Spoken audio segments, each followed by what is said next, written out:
انوکھا اور بے مثال واقعہ ہے جو صرف اور صرف نبی کریم کے حصے میں آیا۔ یہ بات تو تاریخ میں عام ملتی ہے کہ انبیاء تشریف لائے، کچھ لوگ ان پر ایمان لائے اور ان کی تصدیق کی، جبکہ کچھ لوگوں نے ایمان کا بول ہی نہ کیا اور ان کی تکذیب کی۔ لیکن یہاں معاملہ بالکل مختلف تھا۔ ابھی حضور اکرم کی بعثت یعنی اعلان نبوت تو دور کی بات ہے، ابھی آپ صلی اللہ علیہ وآلہ وسلم کی پیدائش بھی نہیں ہوئی تھی، ابھی حضور پاک صلی اللہ علیہ وآلہ وسلم اس دنیا میں تشریف نہیں لائے تھے، اس کے باوجود ان پر ایمان لانے والے پہلے سے موجود تھے۔ اسی زمانے میں یعنی حضور اکرم صلی اللہ علیہ وآلہ وسلم کی پیدائش سے بھی صدیوں پہلے یمن کے ایک عظیم بادشاہ نے حکمرانی کی۔ ان بادشاہوں کو طبع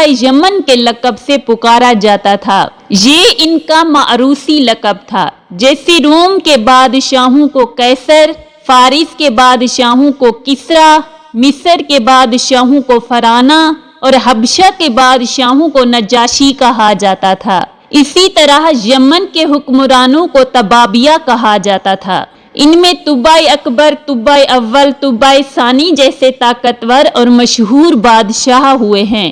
یہ طبع یمن جب اپنی سیرت اور دیگر انبیاء کی تعلیمات کا مطالعہ کر رہا تھا تو اس نے سابقہ آسمانی کتابوں میں جیسے تورات، انجیل اور زبور میں حضور اکرم صلی اللہ علیہ وآلہ وسلم کے اوصاف مبارکہ، ان کے حلیے، ان کی مقام ولادت اور ان کی ہجرت گاہ کے بارے میں تفصیلی پیشن گوئیاں پڑھی۔ اس نے ان کتب سماویہ کے ساتھ اپنے مشاہدے کا موازنہ کیا اور ایک غیر معمولی فیصلہ کیا۔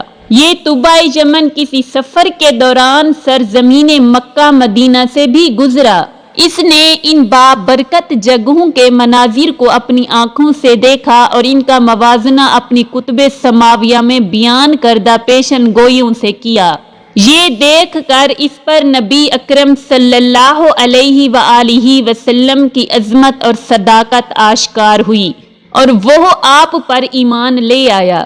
اس نے ایک انتہائی غیر معمولی اقدام کیا اور ایک شاہی فرمان خط لکھا۔ یہ صرف ایک عام خط نہیں تھا بلکہ ایک ایسی تحریر تھی جو اس کے گہرے ایمان اور والہانہ محبت کا اظہار تھی۔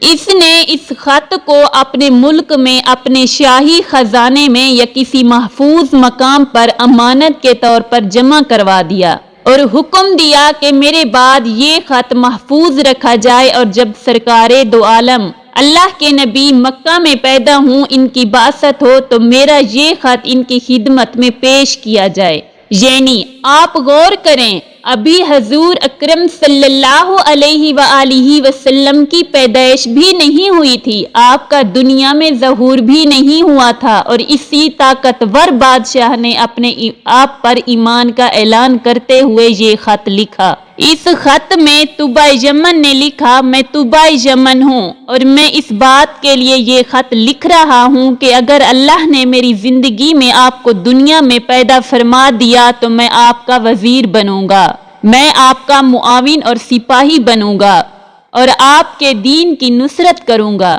آپ تصور کریں، وہ اس وقت کا ایک خود مختار اور طاقتور بادشاہ تھا، لیکن اس کے باوجود اس نے اپنے آپ کو آخری نبی کے خادم کے طور پر پیش کیا۔ اور اگر میں پہلے مر گیا اور آپ میرے بعد دنیا میں تشریف لے آئے تو پھر میرے گواہ رہیں کہ میں آپ پر ایمان لا چکا ہوں اور قیامت کے دن آپ کی شفاعت کا امیدوار ہوں۔ اندازہ فرمائیں کہ پوری تاریخ انبیاء میں یہ بات نہیں ملتی کہ ایک نبی پیدا نہ ہو لیکن ایمان لانے والے پہلے سے ہی پختہ اقرار کریں اور پھر اسی طرح اہتمام کریں کہ ایک بادشاہ اپنی سلطنت میں باقاعدہ شاہی فرمان لکھ کر اسے امانت کے طور پر جمع کروا دے کہ جب وہ نبی آئیں تو یہ خط ان کی خدمت میں پیش کیا جائے۔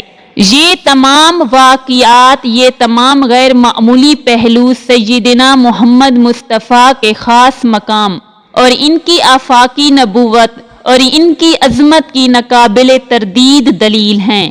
یہ ثابت کرتے ہیں کہ آپ کی آمد کوئی معمولی واقعہ نہیں تھا، بلکہ یہ کائنات کی تخلیق سے ہی مقدر ہو چکا تھا۔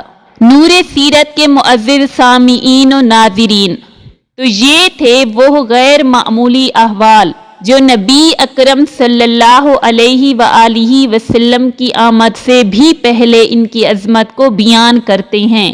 زندگی باقی رہی انشاءاللہ تو آنے والی قسط میں ہم ولادت محمد مصطفیٰ کے مبارک لمحات کا تفصیل سے ذکر کریں گے، آپ کی پیدائش کے وقت رونما ہونے والے معجزات اور آپ کی ابتدائی زندگی کے حسین واقعات بیان کریں گے جو آپ کی معصومیت اور نبوت کی واضح نشانیاں تھیں۔ ہمیشہ کی طرح آپ کی آراء کا انتظار رہے گا۔ نور سیرت سے جڑے رہیے تاکہ ہم سب مل کر سیرت طیبہ کے انمول موتی بکھیر سکیں۔ والسلام علیکم ورحمۃ اللہ وبرکاتہ۔